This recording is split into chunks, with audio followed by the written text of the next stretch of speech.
Hello, this is Paranormal Girl, and today I'm going to talk about Hecate, the goddess of witchcraft. Hecate, holding court over ancient Greek witchcraft, the moon, and ghosts.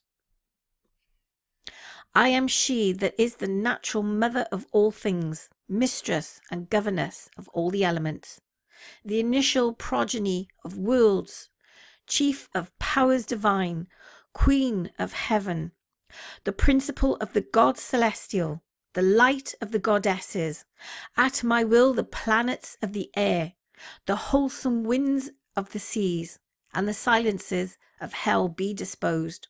My name, my divinity, is adored throughout the world, in divers manners, in variable customs, and in many names. Some call me Juno, others Bellona of the battles, and still others Hecate. Principally the Ethiopians which dwell in the Orient, and the Egyptians which are excellent in all kinds of ancient doctrine, and by their proper ceremonies accustomed to worship me, do call me Queen Isis.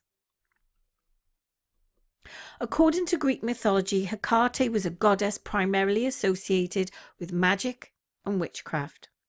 Her sphere of influence also included the moon, night, crossroads, ghosts, and necromancy. Although she was considered to be a powerful goddess, Hecate was not a major deity when compared, for instance, to the 12 Olympians. Thus, there are not many myths that revolve around her. Nevertheless, Hecate plays an important role in the myth known as the abduction of Persephone. It's also from this myth that the quintessential representation of Hecate as a goddess holding a flaming torch in each hand is derived. Hecate's power. It's generally believed that Hecate was the daughter of Perseus and Asteria, both of whom were titans of the second generation. Others, however, have claimed that she was the daughter of Zeus and either Hera or Phaera. Yet others have stated that she was the daughter of either Leto or of Tartarus. In any case, Hecate is reckoned to have not originally been part of a Greek pantheon, and her cult is said to have originated in ancient Thrace, and perhaps in Caria, Anatolia, and the original worshippers of Hecate believed that the goddess had power over heaven, earth, and the seas, thus making her an incredibly powerful goddess.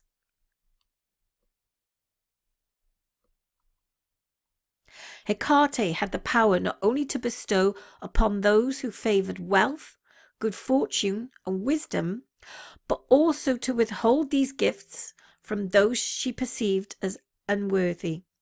She was honoured by all the gods, including Zeus, as she sided with the Olympians during the Titanomachy. She was the only member of the old regime who retained her powers following the defeat of the Titans. Due to her extensive powers, Hecate had been confused and identified with several other deities. For instance, as a goddess of nature, she was identified with Demeter, whilst as a moon goddess, she was also identified with Persephone.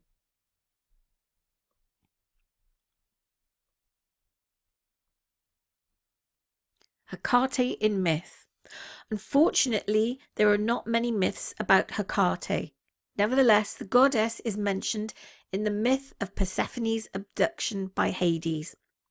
In fact, she plays an important role in this tale. Hecate is mentioned in Homer's version of the myth, which is known as the Homeric Hymn of Demeter. According to the poet, Hecate was the only deity apart from the sun god Helios who witnessed the abduction of Persephone. Therefore, when Demeter, the goddess of agriculture and Persephone's mother, began the search for her daughter, Hecate, with a flaming torch in each hand, accompanied her. After Persephone was found, Hecate became her companion and attendant. During the time of the Greek tragedians, the notion that Hecate was a chthonic deity due to her association with Persephone became common. The goddess Hecate in art. It was due to this myth that the typical image of Hecate in artwork was formed. Initially, she was represented as a single-form goddess in a long robe. In each of her hands, the goddess held a flaming torch, a clear reference to the role she played in the myth of Persephone's abduction. Later on, however, she was represented as a triple-formed goddess.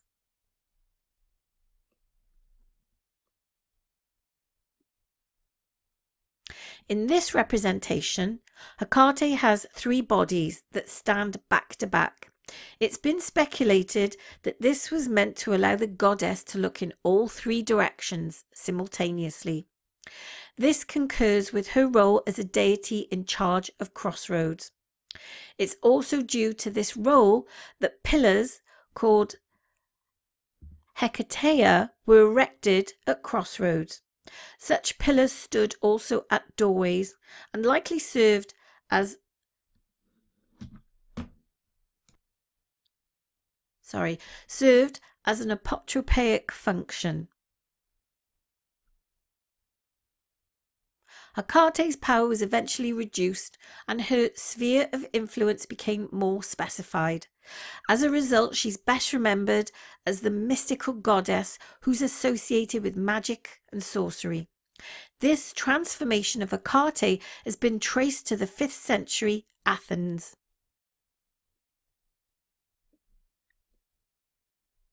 In the works of the 4th century tragedians, Sophocles and Euripides, for instance, Hecate was depicted as a goddess of witchcraft, whilst just a century earlier she was depicted as a much more powerful and amplified goddess, as seen in the works of Ulysses. Her role is further reinforced by the fact that she is the goddess who is mentioned most frequently in magical texts. For instance, the Greek magical papyri, as well as the on-curse tablets. So here's another picture of her here. So what do you think of Hecate? Was she a good goddess? Or is she the evil goddess that they all depict today as being the goddess of witchcraft and sorcery?